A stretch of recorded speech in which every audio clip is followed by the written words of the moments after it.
오늘 함께 보실 하나님 말씀 누가복음 9장 46절부터 50절까지 말씀입니다. 신약성경 108페이지 누가복음 9장 46절부터 50절까지 말씀입니다. 신약성경 108페이지 누가복음 9장 46절부터 50절까지 말씀 다 찾으신 줄로 알고 제가 봉독하도록 하겠습니다.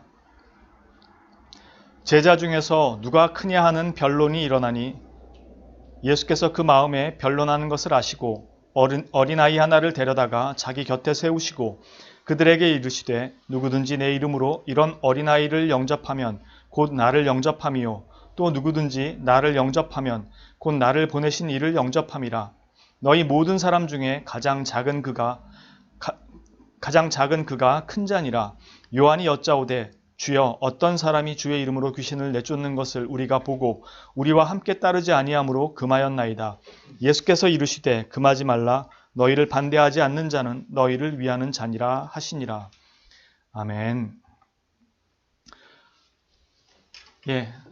오늘 말씀은 우리가 많이 들었던 제자에 관한 말씀 중에 하나일 것입니다. 그런데 사실 이 말씀을 가만히 보면 조금은 생뚱맞아 보입니다. 왜냐하면 앞뒤 문맥의 전체를 봤을 때 갑자기 제자들이 누가 크냐 하는 이야기가 튀어나오고 있기 때문입니다. 그러나 사실 이 문단은 앞뒤 문맥의 정황을 잘 살펴보면 왜 그런지를 어느 정도는 충분히 유추할 수 있습니다. 마가복음 같은 경우에는 제자들이 길을 가면서 변론했던 내용을 예수님께서 마을에 도착하신 다음에 물어보신다고 하는 내용이 나오는데요. 지금 여기서 변화산에서 내려온 다음에 제자들이 귀신을 못 쫓아내는 것을 보고 예수님께서 오셔서 그 악한 영을 쫓아내 주시죠. 그리고 나서 갈릴리를 지나서 가버나움에 도착하십니다. 즉 그 갈릴리를 지나면서 했던 그 제자들이 누가 크냐 하는 그 내용들을 갈릴리를 지나가면서 얘기를 했었던 것을 예수님이 가버나움에 도착한 다음에 제자들에게 묻는 것입니다. 사실 이 논쟁이 갑자기 왜 여기에 등장했는가라고 했을 때 정황을 살펴보면 충분히 유추가 가능한 게 우리가 보는 이 9장 내용 중에서 9장 첫 앞에 1절에 보면 12제자를 파송하는 내용이 나옵니다. 예수님께서 모든 귀신과 악한 것들과 약한 것들과 병든 자들을 치유할 수 있는 능력을 주시고 보내는 내용이 나옵니다. 그리고 그들이 가서 복음을 전하면서 그 일을 행하죠. 그러니까 제자들 입장에서는 아마도 우리가 똑같은 상황에 놓였다면 가서 예수님의 이름으로 병자를 고치고 악한 영들을 쫓아내고 하면 기분이 어땠을까요?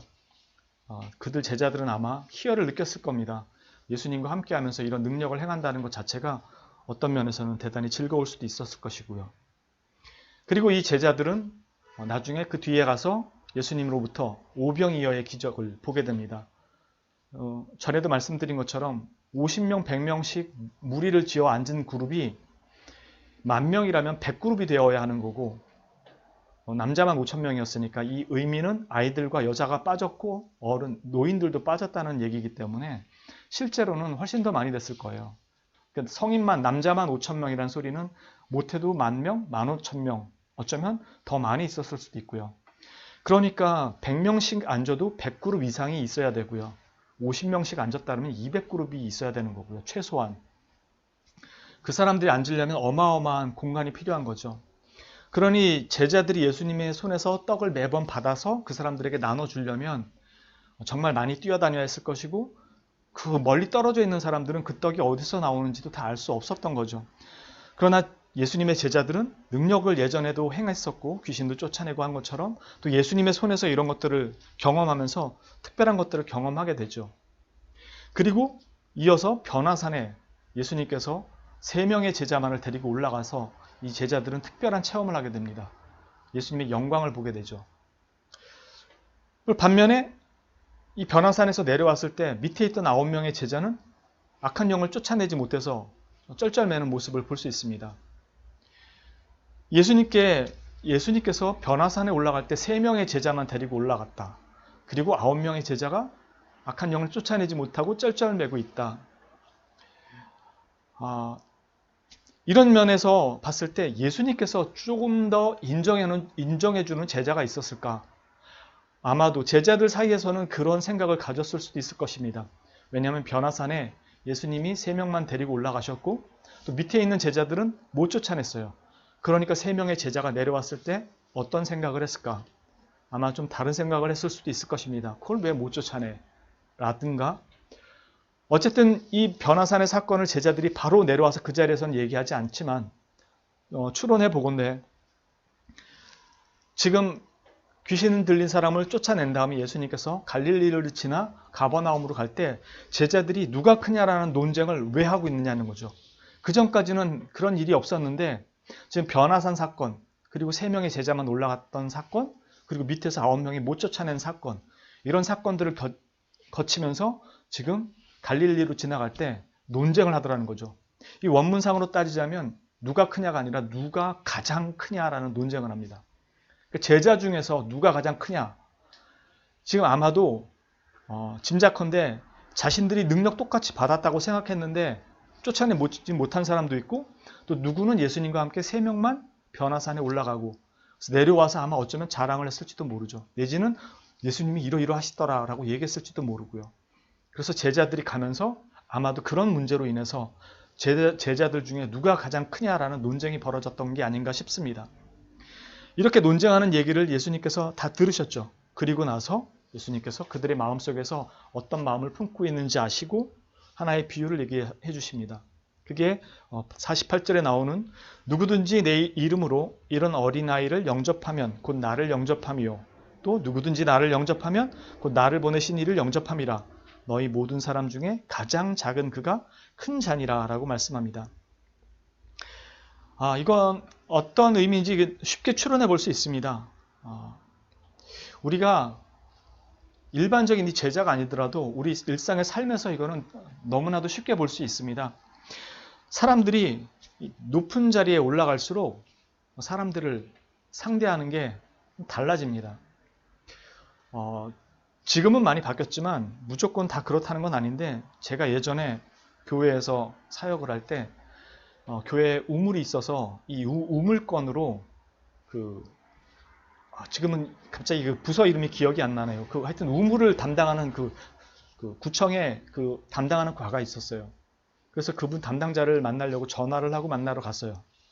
그랬더니 너무도 충격이었던 게 의자 뒤에 딱 누워서 책상 위에 두 다리 딱 올려놓고 낮잠 자는 자세 있잖아요. 의자 이렇게 기대가지고 책상 위에 다리 딱 올려놓고 두 다리 올려놓고 그리고 그것도 맨발로 양말 이렇게 맨발로 거기다 올려놓고 제가 누구누구를 좀 찾으러 뵈러 왔습니다. 그러니까 가르쳐줬는데 갔더니 그러고 있는 거예요. 눈이 마주쳤는데 계속 그러고 있더라고요. 전 좀 당황스러웠어요. 제가 당황스러웠어요. 요즘 저런 분들도 있나? 공무원들 중에서.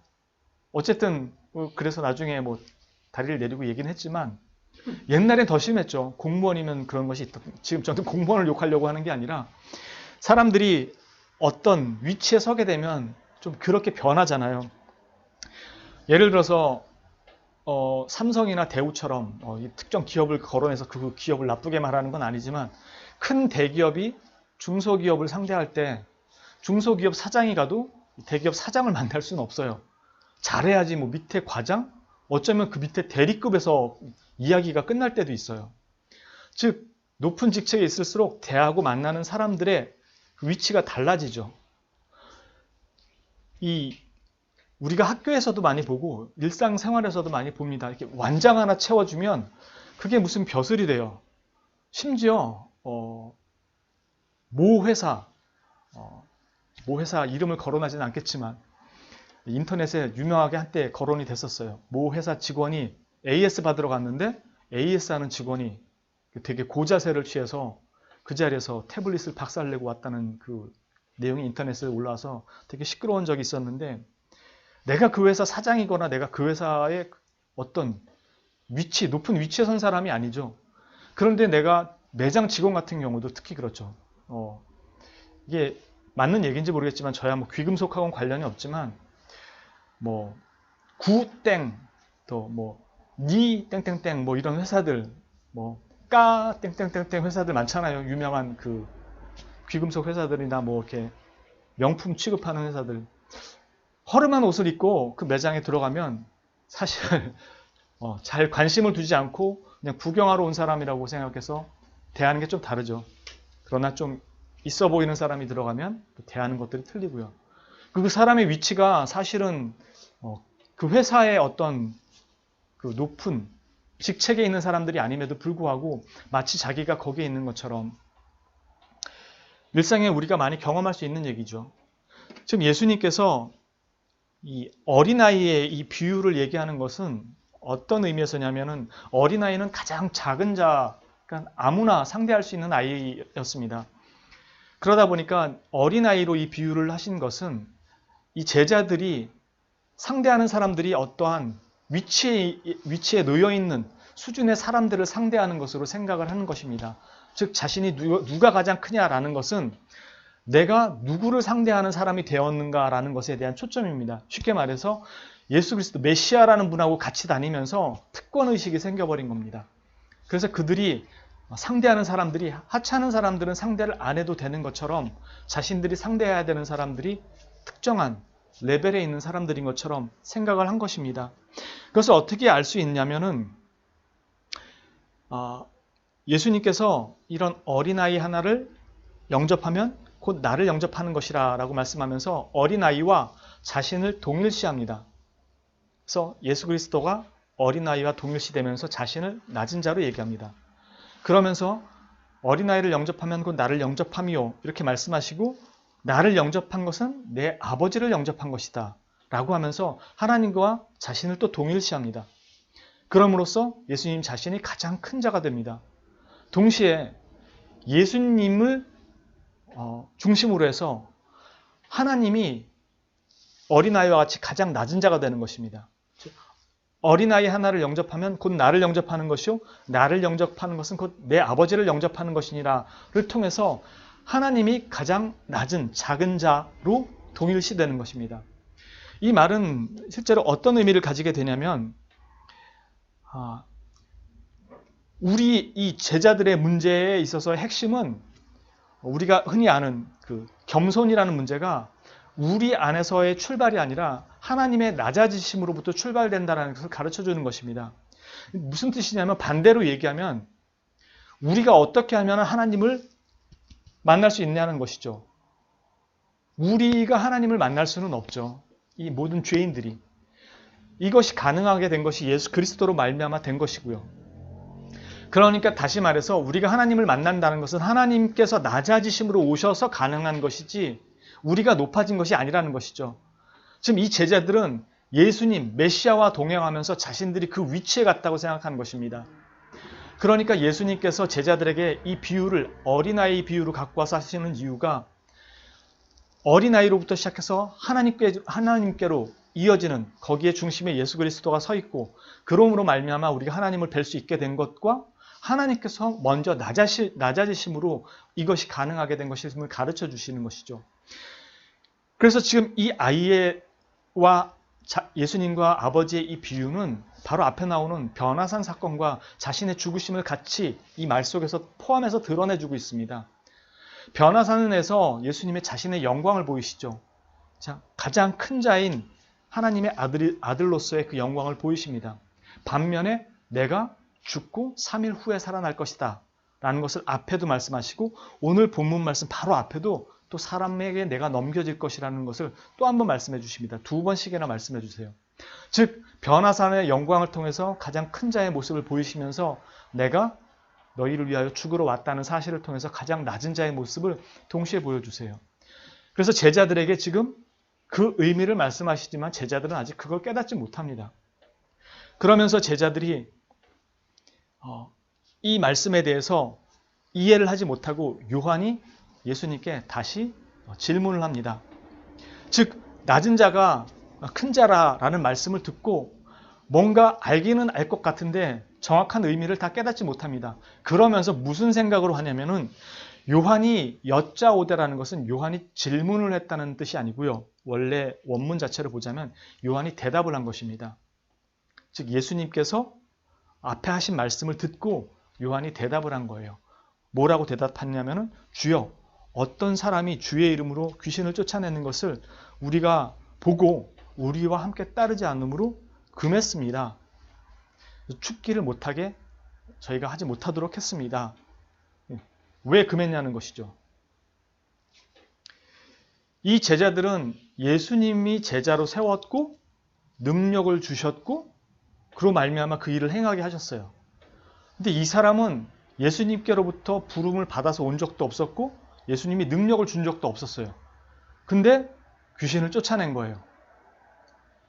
이 제자들과 이 사람하고의 차이가 무엇일까요? 한 일은 똑같은데 이 제자들은 부름 받았다 이거죠. 그리고 능력도 부여받았다는 거죠. 근데 너는 부름도 안 받았고 능력을 주지도 않았는데 네가 뭔데 내쫓느냐 이거죠.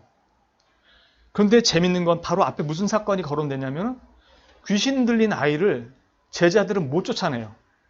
근데 이 사람은 부름 받지도 않고 능력도 안 받았는데 쫓아내요. 그런데 예수님이 제자들이 못 쫓아냈을 때 왜 못 쫓아냈다고 그랬죠? 기도 안에서 못 쫓아냈다고 하신 그 얘기가 그 의미가 실제로는 그게 아니라 그랬죠. 믿음이 작았던 까닭이라고 얘기했죠. 즉 이 사람은 부름받지도 않고 능력을 받지도 않았지만 귀신을 쫓아냈다는 것은 예수 그리스도에 대한 믿음을 가지고 쫓아냈다는 거예요. 즉 예수님께서 복음을 전하러 다니시는 것을 어떠한 모습으로든 이 사람은 봤고 복음을 들었을 겁니다. 그래서 예수 그리스도에게 부르심을 받지도 능력을 받지도 않았음에도 예수 그리스도의 이름으로 쫓아낸 거예요. 제자들은 이게 싫은 겁니다. 제자의 자격이 아니라고 생각하는데 그런 일을 벌이고 있다는 것이죠. 여기에 대한 예수님의 차이가 믿음의 차이였다는 것입니다. 즉, 이 사람이 제자가 아닌 것이 아니라는 것이죠. 너희들이 생각하는 제자의 개념이 뭐냐는 거죠. 이 제자들이 생각했던 제자의 개념은 바로 예수님께 능력받고 부름받고 그들이 남들과 달랐다라는 특권의식이 있었던 겁니다. 이 특권의식이 바로 앞에 말한 것처럼 무엇이냐면 예수님이 어린아이와 같이 이런 어린아이를 나와 같이 영접하지 않으면 안 된다라는 이 말 속에 이미 예수님께서 자신이 어떠한 이유로 오셨는지, 즉 가장 큰 자이면서도 가장 낮은 자, 즉 죽으러 온 자인 것을 말씀하며 동시에 제자들에게 나를 따라오려거든 아무든지 자기를 부인하고 날마다 자기 십자가를 지고 나를 따를 것이니라는 것을 말씀해 주셨죠. 그런데 여기 와서 제자들은 아직도 그걸 깨닫지 못하는 것입니다. 즉 누가가 이것을 기록하고 있을 때 누가의 관점은 누가는 지금 예수님과 지금 길거리 다니면서 이걸 기록했던 게 아니고 모든 사건이 끝나고 베드로나 바울에게 이야기를 듣고 이것들을 기록하는 것입니다. 다시 말해서 이것을 기록하고 있는 시점에서도 동일하게 이와 같은 일들이 반복되고 있다는 거죠. 이것은 오늘날 우리 교회에서도 여전히 반복되고 있는 일입니다. 가장 흔한 예로 방언 좀 할 줄 알면은 뭐 대단한 은사를 받은 사람처럼 생각하는 사람들이 있어요. 그리고 마치 목사, 선교사, 전도사들은 그들 스스로가 마치 특권층인 것처럼 생각하는 사람들도 있고요.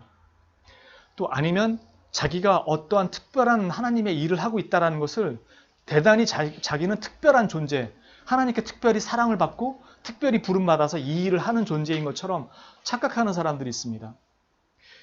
성경은 분명히 말씀하시기를 하나님께서 부르셔서 하나님의 기뻐하시는 뜻대로 각자에게 은사를 주셨다고 그랬어요. 즉 은사가 내가 이런 은사를 받을 만한 자격과 조건을 갖춰서 받은 게 아니고 하나님께서 각 사람에게 하나님의 기뻐하시는 뜻대로 나눠주신 것이에요. 그리고 그것을 주신 이유는 그 교회를 섬기도록 주신 거예요. 그러니까 이런 은사나 특별한 직분들은 자기 자신의 신앙의 증거들이 아니고 하나님이 교회를 위해서 주신 일들이에요. 그래서 그걸 그냥 자기는 겸손한 마음으로 그냥 자기 위치에서 감당하는 것뿐입니다. 그럼에도 오늘날 많은 사람들은 자기가 이런 일을 했다, 저런 일을 했다, 저런 일을 하고 있다는 것으로 자기가 하나님의 제자라고 생각하고 특별한 존재라고 생각합니다. 그러다 보니 오히려 신앙인들 중에서도 그런 사람들을 찾아서 그런 사람들에게 기도를 받기를 원한다든가 뭔가 특별한 안수를 받기를 원한다든가, 물론 하나님께서 목사라는 사람을 통해서 그리고 그 교회에 세우신 그 직분 자체가 이런 목사를 통해서 하나님께서 그 교회의 성도들을 축복하게 하시고 또 그들에게 안수함으로 말미암아 하나님께서 주시는 은택들을 누리게 한 것은 분명합니다. 그러나 그게 어떤 특권처럼 여겨지거나 자랑하거나 또 그렇게 여겨서 그 사람들을 찾아가고 그렇게 뭔가 특별한 신비스럽다고 생각되는 것들을 쫓아다니는 것은 지극히 잘못된 것입니다. 지금 이 제자들에게 이 시점에서 얘기했던 것, 바로 누가 가장 크냐라는 이 제자들의 논쟁은 단순히 누가 크냐가 아니라 그들이 가졌던 특권 의식으로부터 발현된 것이었습니다. 그리고 누가는 이것을 지금 제자들의 훈련 과정 속에 기록하고 있는 것입니다. 즉, 이 말이 9장에 기록되어 있다는 것은 물론 사건 자체가 그때 일어난 것도 있지만 누가가 이것을 기록하고 있는 것은 제자들이 아직도 제자의 훈련 과정을 겪고 있다는 것입니다. 즉, 어떤 능력을 받았다는 것은 완성이 아니었고 이제 겨우 출발에 불과했고, 실제로 제자가 되어가는 과정에 있어서 가장 중요한 핵심 중에 하나는 바로 예수 그리스도의 뒤를 따라가는 존재, 가장 큰 자로 오셔서 가장 낮은 자, 죽어야만 했던 그 자리에 가시는 분으로서의 그 모습, 그 내용들을 제자들에게 동일하게 가르치시고 너희가 제자라는 것은 바로 여기에 있다라는 것을 가르쳐 주는 것입니다. 그런데 제자들은 그걸 깨닫지 못하고 내가 주께로부터 부름받았고 능력받았고 이런 일들을 한다라는 것. 그래서 우리에게 가시적으로 맺혀지는 열매들에 막 초점을 하게 됩니다. 나는 교회에서 이런 일들을 했고, 좋은 의도일 수 있습니다. 집을 팔아서 교회를 짓는데 헌신하고 다 하나님을 향한 사랑과 열정일 수는 있는데 그게 자신의 신앙을 드러내는 전부일 수는 없습니다. 오히려 하나님이 말씀하시는 제자도의 본질은 누구든지 나를 따르려거든 자기를 부인하고 날마다 자기 십자가를 지고 나를 따르라는 예수 그리스도의 그 가장 낮아지심과 죽으심을 이야기합니다. 여러분들이 잘 아시는 것처럼 하나님과 동등됨을 취할 것으로 여기지 아니하시고 자신을 비워서 종의 형체로 이 땅에 오셔가지고 그 일을 하신 가장 낮아지심의 자리에 우리를 똑같이 부르시는 것입니다. 그래서 네가 제자냐? 정말로 내 제자냐라고 얘기할 때 나 누구누구 가르쳤어. 우리 교회에서 교사하고 전도사하고 뭐 하면서 내 제자들 이렇게 많이 키웠어가 아니라 너는 정말로 제자로 살았냐고 묻는 것입니다. 그렇게 자칫하면 제자로 살지는 않고 교육만 많이 시켜놓은 건 그 사람들에게 잘못된 제자의식을 남겼을 수도 있어요. 왜냐하면 그 제자들이 보면서 그 선생에게서 그런 모습을 보고 배운 게 아니고 신학적 지식과 성경 지식만 많이 채워가가지고 이리저리 선교 다니고 소위 말하는 아웃리치만 쫓아다니고 그것이 대단한 일이고 NGO들이 하는 일들, 이런 일들을 많이 하는 것들이 지극히 하나님을 위한 일인 것처럼, 물론 그것도 하나님의 일이지만 가장 제자도의 최우선의 방향은 예수 그리스도가 간 길을 네가 걷고 있느냐는 것입니다. 그건 여러분들이 아시는 것처럼 너무너무 힘들어요. 그게 어디서 힘드냐를 어디서 알 수 있냐면 남들도 아니고 내 가정부터 안 돼요. 아니 내 가정에서 제일 잘 무너져요. 모르는 사람은 모른다고 적정선을 지킵니다. 그래서 나를 기분 나쁘게 해도 그냥 웃어 넘깁니다. 그리고 오히려 상냥하게 대합니다. 근데 가장 가까운 내 식구가 그러면 말은 반말하는 건 둘째치고 그냥 팍팍 쏘아붙여요. 가족끼리 간에도. 부모한테는 더 그렇고요. 가장 공경해야 될 부모가 가장 막대할 수 있는 대상이 됩니다. 우리의 죄성이죠. 그리스도의 뒤를 따라간다는 것 자체는 정말 힘듭니다. 왜냐하면 그리스도는 틀려서 죽은 게 아니에요. 지금 이사야서의 말씀에 보면은 예수 그리스도께서 고난받는 게 당연히 그가 잘못했기 때문에 고난받는 줄로 안다고 이사야서에 기록하고 있습니다. 예수님은 잘못해서 죽으시는 게 아니거든요. 그렇다고 내가 오라, 맞아, 이런 걸 증명하려고 십자가에서 죽지도 않으십니다. 예수님은 십자가에 매달리셔서 밑에서 네가 하나님의 아들이면 내려와봐, 믿어줄게 라고 말하는 그 사람들을 위해서 저들의 죄를 용서해달라고 말씀하십니다. 십자가 위에서 죽으시는 이유가 그거였어요. 우리는 내가 오르면 꺾이지 않거든요. 오르니까. 그 사람을 위해서 나의 오름이 꺾여진다는 게 너무 힘들어요. 내가 틀려도 자존심이 상해서 꺾이기가 힘든데 오르면 더더욱 꺾이기가 힘들죠. 그 길을 걸어오라는 것입니다. 그게 예수님이 제자라고 부르시는 거예요. 정말 힘듭니다. 이거는 말처럼 쉽지가 않습니다. 예수님께서 제자들에게 능력도 주시고 많은 일들을 행하게 하시는데 예수님이 제자들에게 가장 우선시 삼았던 건 바로 이것입니다. 내가 이 땅에 온 이유도 그것이었고 너희에게 가르치는 것도 그것이라. 많이 놓치게 되죠. 우리는 능력 아니면 어떤 외적 형태들로 우리의 제자성을 입증하려고 시도를 하지만 주님께서 우리에게 말씀하시는 것은 진정한 제자, 하나님의 백성이 된다는 것이 무엇인지를 잘 보라고 말씀합니다. 여러분들 각자가 하나님 앞에 이 모습으로 세워져 가는 존재가 될 수 있으면 좋겠습니다. 제자의 가장 큰 특권은 바로 하나님의 영광을 드러낼 수 있는 존재로 부름을 받았다는 건데 하나님의 영광을 드러내는 존재라고 했을 때 우리는 이 하나님의 영광을 안 되는 일이 되게 하고 막힌 것이 열리게 하고 이 외적으로 드러나는 것들에 더 많이 관심을 가집니다. 구제, 봉사, 섬김들 다 중요한데요. 그것들이 하나님께서 부르신 내용에 사실 초점이 아닙니다. 그건 세속적 가치관이에요. 구제하고 봉사하는 건요. 돈이 있으면 사실 되게 쉽게 할 수 있습니다. 그래서 교회들이 돈을 모아서 많은 곳에 기부도 하고 많은 일들을 행합니다. 그런데 왜 교회는 밖에 나가서 자꾸 욕을 먹죠?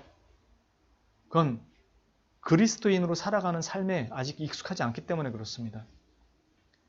세속적 가치관과 세속적 방식, 즉 인간이 가지고 있는 세상이 가지고 있는 세계관으로 기독교를 이해하려고 하기 때문입니다. 기독교 세계관과 세상의 세계관은 분명히 다릅니다. 충돌이 나요. 그 중에 가장 큰 게 뭐냐면 우리는 가장 큰 자라는 것이 이 위치에 서야지 큰 자라고 생각하는데 성경은 가장 큰 자가 여기에 있는 사람이 가장 큰 자라고 말씀하시는 것입니다. 낮은 곳에 있는 가치관과 세계관 자체가 틀려요. 그래서 우리는 세상에서 어떤 일을 할 때 돈과 어떤 권력이나 능력으로 그것을 대체하려 합니다. 그래서 가장 많이 드러나는 게 세상을 다 기독교 학교로 다 바꾸려고 합니다. 그래서 대안학교가 많이 생겨나고 다 학교에서 다 복음화시키고 뭔가 다 변혁이 일어나야 될 것으로 생각합니다. 그런데 교육은 세상 교육에 맡겨서 키우는 것이고 교회는 하나님의 백성의 교육을 담당하는 것입니다. 교회가 이 둘 다를 하려고 시도하면 교회는 기업화되고 세속화될 수밖에 없게 됩니다. 세상적 가치관, 세상적 세계관으로 교회를 이해하게 되면 교회는 먼 위치에서 자꾸 벗어나게 됩니다. 우리는 하나님이 주신 것, 하나님이 말씀하시는 방식으로 하나님의 영광과 하나님의 일을 수행하는 것입니다. 여러분들이 하나님의 영광을 드러낸다고 할 때 가장 우선하는 것은 이미 여러분들은 소요리를 배우셔서 잘 아시겠지만 우리는 하나님의 거울입니다. 그래서 하나님께서 우리에게 빛을 비춰줬을 때 우리의 빛이 그대로 세상 가운데로 드러나는 것입니다. 근데 하나님의 빛은 우리가 생각하는 돈과 권력과 힘으로 무엇을 하신 것이 아니라 십자가에서 죽으심이었었는데 우린 다른 것으로 하나님의 빛을 자꾸 반사시키려고 한다는 것이죠. 하나님의 영광을 드러낸다는 건 하나님의 영광을 반사하는 존재, 곧 그리스도의 이 땅에 오심과 그분의 이 땅에서의 살으심, 그리고 죽으심, 그리고 우리가 증언하는 것 중에 빠뜨려서는 안 되는 것, 그분의 부활, 그분의 살아나심이 우리에게 어떠한 의미를 주는지를 세상 가운데 증거하는 것입니다. 이 중에 어느 하나도 빠져서는 안 되는 것입니다. 그것이 복음입니다. 그래서 잘 되는 것만 얘기해서도 안 되고 부활만 얘기해서도 안 되고 죽는 고난만 얘기해서도 안 됩니다. 이 모든 것들이 함께 있어야 하며 이 부활은 반드시 십자가의 죽으심이 있어야만 했고 우리는 그 고난에 동참하는 자라는 사실을 통해서 하나님의 영광이 드러나게 하셨다는 것입니다. 하나님의 전지전능하심이 자기 아들이 죽는 것으로 드러난 것입니다. 우리가 하나님의 영광을, 제자를, 그리고 제자로 살아가고 세상 가운데서 내가 그리스도의 제자를 무엇으로 증언할까라고 할 때 그 모든 중요한 내용들은 바로 날마다 자기를 부인하고 자기 십자가를 지고 그리스도의 뒤를 따르는 존재. 예수 그리스도의 제자이기 때문에 세상 사람들과는 비교되지 않는 가장 큰 자의 위치에 섰으나 우리가 사는 삶은 가장 낮은 자의 삶을 사는 것이 지극히 합당하고 하나님께서 그렇게 하셨다라는 것을, 그렇게 오셔서 우리를 만나줬다라는 것을, 그리고 우리는 그렇게 하나님을 증거한다라는 것을 잊지 마시기 바랍니다. 이 위치에서 하나님을 증거하는 것이 아닙니다. 주님께서 우리를 찾아오셔서 낮아지신 것처럼 우리는 그 낮은 자리에서 하나님을 증언하는 것입니다. 하나님이 주신 능력으로, 다른 초월적 능력으로 증거하려는 그런 마음보다 그분의 낮아지심을 내가 따라간다는 것을 늘 기억하시고 내가 그 자리에 서기 위해 끊임없이 노력하시며 쉽지 않지만 눈물로 간구하며 호소하고 그것을 내 삶의 일상의 삶의 자세로 고쳐나갈 수 있는 우리의 삶이 될 수 있기를 주님의 이름으로 진심으로 축원합니다. 기도합니다.